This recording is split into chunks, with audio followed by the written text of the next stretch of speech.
బా ఏయ్ ఏందండి నసా కట్ చేసింది ఫోన్ చేశాను అర్థం కదా కట్ చేసినప్పుడు ఎందుకు అని ఫోన్ కొడతాను ఏమైంది నీకు?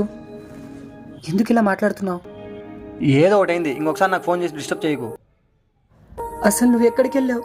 ముందు ఇంటికి రా. ఏయ్ నేను ఎక్కడో ఒక చోటు ఉన్నాను, ఊరికే ఫోన్ చేసి నాకు టార్చర్ పెట్టకు. నేను రాను, నాకు ఫోన్ చేయకు. నువ్వేనా ఇలా మాట్లాడుతుంది? నేను లేకపోతే నువ్వు లేనన్నావు, ఒక్క నిమిషం కూడా ఉండలేనన్నావు. ఇలా నువ్వు మాట్లాడుతుంటే నేను తట్టుకోలేకపోతున్నాను. అవునే నా అవసరం కాబట్టి లక్షన్న ఏంటి ఇప్పుడు నాకు నువ్వు వద్దు, నేను వేరే అమ్మాయిని ప్రేమిస్తున్నాను, ఆ అమ్మాయిని పెళ్లి చేసుకోవాలనుకుంటున్నాను. నువ్వు ఇంకొకసారి నాకు ఫోన్ చేసినావు అనుకో నీకు మర్యాద ఉండదు. నాకు ఫోన్ చేయొద్దు, పెట్టే ముందును. Fire fire fire fire